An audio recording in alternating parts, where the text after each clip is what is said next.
नमस्कार, मैं दीपक शर्मा और मेरे इस यूट्यूब मंच पर आपका स्वागत है। दोस्तों, आज देश की बहुत ताकतवर शख्सियत पर एक्सरे रिपोर्ट लाया और मैं चाहूँगा कि ये वीडियो आप आखिर तक आज देखिएगा। लेकिन कहानी पर बढ़ने से पहले ज़रा गौर से ये वीडियो देख लीजिए।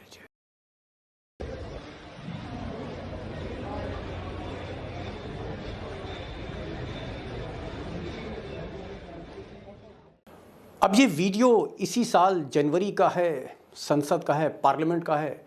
मुलायम सिंह यादव पार्लियामेंट से बाहर निकल रहे हैं और सीढ़ियों पर स्मृति ईरानी जी मुलायम सिंह को देख के झुक गई उनके पैरों में, पैर छुए और पैर छूने के बाद मुलायम सिंह की पैर की धूल अपने माथे पर लगा ली। अब दोस्तों, ये तस्वीर देखकर स्मृति ईरानी जी की मैं भी सच में भावुक हो गया, क्योंकि वो मुलायम सिंह जी विपक्ष के नेता हैं, ये ताकतवर मंत्री हैं, पैर छू रही हैं और धूल लगा रही हैं माथे पर। सच में कहूँ तो मुझे अपने घर की बुजुर्ग महिलाएं याद आ गईं। अब दोस्तों, कहाँ तो स्मृति जी में मुझे सीता का रूप दिखा, पार्वती का रूप दिखा, लेकिन आज मैंने एक ऐसा वीडियो देखा है ट्विटर पर जो वायरल हो रहा था और वो देखकर मैं चौंक पड़ा। और फिर गोवा के कुछ अखबारों में खबर पड़ी और वो खबर पढ़कर भी मैं चौंक पड़ा, क्योंकि उसमें लिखा था, ये आरोप था कि स्मृति ईरानी की 18 साल की बेटी गोवा में एक बार चलाती हैं, रेस्टोरेंट चलाती हैं इंटरनेशनल स्टैंडर्ड का, और गंभीर आरोप है उन पर। Hey, how are you? I'm good. How are you? Oh, what a wonderful place you've got over here. Thank you. Okay, guys, now let me introduce you to a very, very young entrepreneur. This is Zoe Shirani. Correct? This is your restaurant, yeah? Yes, sir. So, what was the thinking behind one opening a sort of international restaurant in Goa? There is a lot of international food happening around, is it? Yes. Goa is like the tourist hub of India, as you obviously know, but and you can find a lot of Goan places, local food. अब इस video में आप खुद देखिए कि मशहूर YouTube vlogger Kunal Vijaykar वो खुद जा रहे हैं वहाँ पर और स्मृति ईरानी की जो बेटी हैं जोइश ईरानी, उनको इंट्रोड्यूस कर रहे हैं ऑडियंस से और बता रहे हैं कि साहब ये यंगेस्ट एंटरप्रेन्योर हैं, इन्होंने एक रेस्टोरेंट खोला है, बार खोला है। और जोइश ईरानी जो उनकी बेटी हैं वो खुद बता रही हैं कि हाँ, मैंने इसलिए ये रेस्टोरेंट यहाँ खोला है क्योंकि गोवा एक इंटरनेशनल हब है, इसलिए हमने यहाँ पर एक इंटरनेशनल होटल रेस्टोरेंट खोला है। लेकिन देश की ताकतवर हस्ती स्मृति ईरानी के इस रेस्टोरेंट और बार, उनके परिवार के इस रेस्टोरेंट बार की पोल खोल दी इन साहब ने। जी हाँ, ये साहब आरटीआई एक्टिविस्ट हैं, हाई कोर्ट के वकील हैं, समाज सेवक हैं और गोवा की एक नामी शख्सियत है। इनका नाम है एरिस रॉड्रिग्स और इन्होंने आरटीआई के ज़रिए स्मृति ईरानी के इस रेस्टोरेंट के, परिवार के रेस्टोरेंट की पोल खोल दी, कलई खोल दी। अब वकील रॉड्रिग्स साहब ने ये बड़ा खुलासा किया दस्तावेजों के आधार पर कि ईरानी परिवार का गोवा में ये रेस्टोरेंट, जिसका नाम है सिली सोल कैफ़े एंड बार, ये दरअसल अवैध लाइसेंस पर चल रहा है, यानी इलीगल है। इसके पास जो लाइसेंस है वो फ्रॉड से हासिल किया गया है। ये जो खुलासा हुआ तो दिल्ली दरबार में हड़कंप मच गया। अब वकील साहब ने एक बड़ी चौंकाने वाली बात दोस्तों कही। उन्होंने कहा कि ये जो लाइसेंस है, जो अभी रिन्यू हुआ है कुछ महीने पहले, ये लाइसेंस एक एंथनी साहब के नाम पर था और एंथनी साहब इस दुनिया में ही नहीं है, यानी पूरी तरह से जालसाजी हुई और एक मरे हुए आदमी के नाम पर, जी हाँ, ये एंथनी जो अब नहीं है इस दुनिया में, ऐसा रॉड्रिग्स साहब का कहना है, इनके नाम पर, जो आदमी दुनिया में है नहीं, उसके नाम पर गोवा का सबसे पॉश रेस्टोरेंट बार चल रहा है। और बार कौन चला रहा है? इस देश की सबसे ताकतवर महिला आप कहें, स्मृति ईरानी की बेटी। अब एंथनी साहब एक दस्तावेज दिखाते हैं, जो कुछ दस्तावेज मुझे भी मिले हैं। ये कहते हैं कि 17 मई 2021 में ही एंथनी साहब की मौत हो चुकी थी, पिछले साल, और इस साल जून 2022 में फिर से लाइसेंस रिन्यू कराया गया इस रेस्टोरेंट बार के लिए। यानी कुल मिलाकर जो दस्तावेज हैं किसी ने उस पर नकली दस्तखत किए, यानी कुल मिलाकर जालसाजी हुई। अब दोस्तों, वकील साहब ने जब जालसाजी के सारे दस्तावेज इकट्ठे कर लिए तो ये आरटीआई एक्टिविस्ट पहुंच गए एक्साइज कमिश्नर के दफ्तर में, और वहां पर उन्होंने एक अर्जी लगा दी कि साहब ये जो रेस्टोरेंट है, बार है, कई तरह की अनियमितताएं हैं, कई तरह की रेगुलेटरीज हैं, लाइसेंस को लेकर घपलेबाजी हुई है। और इत्तेफाक देखिए कि जो एक्साइज कमिश्नर हैं गोवा के नारायण गाड, वो भी वकील साहब जैसे नेक, हिम्मती, ईमानदार, ना झुकने वाले, और तमाम दबाव के बावजूद नारायण साहब ने नोटिस दे दिया। जी हाँ, इस देश की एक बहुत ही ताकतवर परिवार को नोटिस दे दिया उन्होंने। अब दोस्तों, जैसे ही एक्साइज कमिश्नर यानी नारायण साहब ने नोटिस दिया और देश की एक ताकतवर मंत्री को नोटिस दिया, जिन्हें मोदी जी का सबसे खास कहा जाता है अमित शाह के बाद, तो मीडिया में भी हड़कंप मच गया। लेकिन गोदी मीडिया के किसी चैनल, किसी अखबार की हिम्मत नहीं थी कि एक लाइन लिख सकें स्मृति ईरानी के खिलाफ। लेकिन ट्विटर पर यह मामला ट्रेंड करता रहा दिन भर, और फिर कांग्रेस ने भी, विपक्ष ने भी एक प्रेस कॉन्फ्रेंस करी और कहा कि स्मृति ईरानी पर ये जो आरोप हैं बेहद गंभीर हैं और इन्हें इस्तीफा देना चाहिए। केंद्रीय मंत्री श्रीमती स्मृति जुबिन ईरानी के परिवार पर भ्रष्टाचार के गंभीर आरोप लग रहे हैं। गोवा में उनकी बेटी द्वारा चलाए गए जा रहे एक रेस्टोरेंट पर बार है। वैसे तो क्योंकि स्मृति ईरानी जी जिस पार्टी से आती हैं उसकी राजनीतिक संस्कृति के हिसाब से तो शायद वो बार भी बड़ा संस्कारी बार होगा।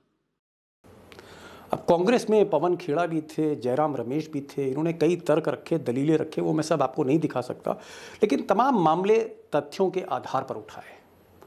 और जब पीएमओ तक ये खबर गई, गृह मंत्रालय तक ये खबर गई, बीजेपी नेतृत्व तक खबर गई, तो फिर स्मृति ईरानी भी मैदान में उतरी, कैमरे के सामने आई और थोड़ा इमोशनल होकर उन्होंने कहा कि क्योंकि मैं राहुल गांधी के खिलाफ लड़ी, क्योंकि मैंने सोनिया गांधी को चुनौती दी, इसलिए कांग्रेस मेरी बेटी 18 साल की जो है उसकी चरित्र हत्या करना चाहती है।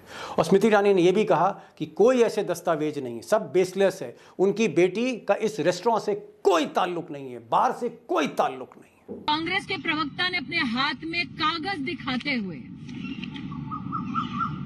यह आरोप मढ़ा कि वो लड़की एक अवैध बार चलाती है। मैं पवन खेड़ा से कहना चाहती हूं, मेरी 18 साल की बेटी कॉलेज में पढ़ती है।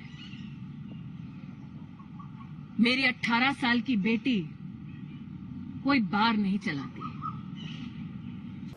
अब आज स्मृति ईरानी कह रही हैं कि उनकी बेटी तो पढ़ती हैं, वो 18 साल की हैं, उनका कोई लेना देना नहीं है इस बार से, इस रेस्टोरेंट से। यानी कुल मिलाकर ये जो इलीगल बार चल रहा था गोवा में, और जिसे कहते हैं सबसे बड़ा और सबसे आलीशान, उससे किनारा काट लिया पूरी तरह से। और इस बात को प्रोजेक्ट किया गया गोदी मीडिया में। लेकिन सवाल ये है कि अगर स्मृति ईरानी कह रही है उनकी बेटी का कोई ताल्लुक नहीं, तो फिर ये जो वीडियो था जो कुणाल साहब ने बनाया था जिसमें वो हाथ मिला रहे हैं और जहां उनकी बेटी कह रही है कि हाँ मैं ही चला रही हूँ ये रेस्टोरेंट, तो फिर वो वीडियो, उसकी हकीकत क्या है? Let me introduce you to a very, very young entrepreneur. This is Zoesh Irani. Correct? This is your restaurant. Yeah? Yes, sir. So, what was the thinking behind one opening a sort of international restaurant in Goa? अब video में आप देख रहे हैं कि उनकी बेटी जो है वो साफ साफ कह रही हैं कुणाल से कि हाँ ये हमारा रेस्टोरेंट है, और बाद में वो वीडियो में ये भी कहती हैं कि चलिए मैं आपको अपने शेफ़ से मिलाती हूँ। फिर वो खाना भी खाती हैं, डिशेस के बारे में बताती हैं और तमाम चीज़ों के बारे में बताती हैं, बार के बारे में बताती हैं। लेकिन स्मृति ईरानी आज कह रही हैं प्रेस कॉन्फ्रेंस करके कि उनकी बेटी का कोई लेना देना नहीं, वो तो पढ़ती हैं। सवाल ये है कि चंद महीने पहले स्मृति ईरानी ने बाकायदा अपने इंस्टाग्राम में तस्वीर डाली थी, बधाई दी थी, और उन्होंने कहा था कि मुझे बड़ा गर्व है, और अखबारों में छपा, वेबसाइट में आप देख सकते हैं ये खबर आप देखिए, इसमें लिखा गया है कि Smriti Irani is proud mom as praise pours in for her daughter's Goa restaurant, for her daughter's Goa restaurant. उनकी बेटी के गोवा के रेस्टोरेंट की बात हो रही है और वो बधाई दे रही हैं, वो खुश हो रही हैं और आज कह रही हैं कि नहीं नहीं, इस रेस्टोरेंट से मेरी बेटी का कोई ताल्लुक नहीं था। तो सवाल यह है कि देश की जो कैबिनेट मिनिस्टर हैं, जिनके पास कई मंत्रालय हैं, जो मोदी जी के सबसे करीबी हैं, जिन्हें एक संस्कारी मंत्री कहा जाता है स्मृति ईरानी जी को, जो देश की शिक्षा मंत्री भी रहीं, आज बाल कल्याण मंत्री, महिला और बाल कल्याण मंत्री, वो आज जो प्रेस कॉन्फ्रेंस में कह रही हैं वो सच है या उन्होंने जो 4 महीने पहले कहा वो सच था? 4 महीने पहले उन्होंने कहा कि उनकी बेटी का रेस्टोरेंट है, आज वो कह रही हैं कि उनका बेटी का कोई ताल्लुक नहीं इस बाहर से रेस्टोरेंट से। इसमें सच कौन है? कौन सी स्मृति ईरानी सच है, ये वाली या ये वाली?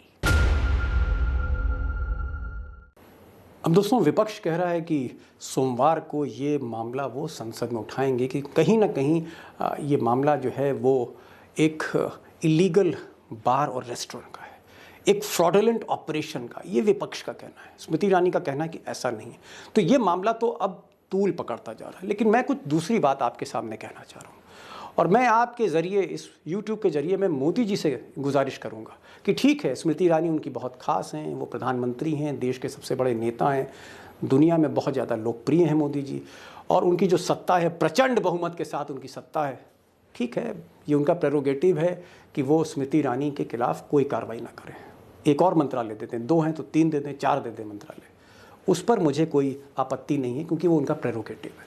लेकिन मैं मोदी जी से सिर्फ इतना कहना चाहता हूँ कि जो नारायण साहब हैं, ये जो हिम्मती अधिकारी हैं गोवा सिविल सर्विसेज के, जो एक्साइज कमिश्नर हैं, जिन्हें पता था कि ये नोटिस जब जाएगा तो उनका हाल क्या होगा, उनका हश्र क्या होगा। और बड़ी ईमानदार छवि, इन्होंने कई इमारतें गिराई हैं गोवा में, कई इलीगल इमारतों को गिराया है, बुलडोज़र चलाया उन्होंने जहाँ पर एनक्रोचमेंट था। ऐसे ईमानदार ऑफिसर जो इतने बड़े मंत्री पर, जहाँ गोवा में भाजपा की सरकार हो, जहाँ चीफ मिनिस्टर ऑफिस का प्रेशर हो, जहाँ पर चीफ सेक्रेटरी के ऑफिस का प्रेशर हो, हर तरह का प्रेशर हो, उसके बावजूद अगर इस अधिकारी ने हिम्मत करी है नोटिस देने की, तो मोदी जी इस पर गाज मत गिराइएगा, इस पर गाज मत गिराइएगा। त्या CRZ डेमोलिशन ऑर्डराचे। अब दोस्तों, स्मृति ईरानी, ऐसा सुना जा रहा है कि वो देश के तमाम बड़े वकील, लीगल एक्सपर्ट्स, उनसे राय मशवरा कर रही हैं कि इस मामले से निपटा कैसे जाए, इस नोटिस को कैसे काउंटर किया जाए जो एक्साइज कमिश्नर ने दिया है। और साथ ही साथ वो कांग्रेस को, विपक्ष को ये भी कह रही हैं कि अगर आपने आरोप लगाए, इस मामले को बढ़ाया, या आपने मेरे परिवार पर छीटाकसी करी, तो मैं आपको अदालत तक घसीटूंगी, मैं जवाब अब अदालत में दूंगी। इस तरह की बातें भी हो रही हैं और उनकी बात को हम कतई हल्के में नहीं ले सकते। उसकी वजह यह है कि आज की तारीख में देश में अगर कोई महिला नेता सबसे ज़्यादा ताकत है, जिसके पास ताकतवर है, तो वो ममता बनर्जी नहीं है। उनकी ताकत बंगाल तक सीमित है और बार बार ED CBI उनको घेर रही है, वो परेशान ज़्यादा है। और जहाँ तक द्रौपदी मुर्मू की बात है, आप कहेंगे हाँ साहब, प्रथम नागरिक हैं, प्रेसिडेंट ऑफ इंडिया हैं, और उनकी ताकत से तो भला प्रोटोकॉल में वो मोदी जी से भी ऊपर है, लेकिन सबको पता है कि वो एक रबड़ स्टैम्प कहा जा रहा है उनके बारे में। असली ताकत मोदी जी की जो हाथ है जिसके पीछे, अमित शाह के बाद, वो स्मृति ईरानी है। और मैं आपको सच बता रहा हूँ कि चैनल के हेड, एंकर, अधिकारी, बाकी मंत्री ईरानी जी से डरते हैं।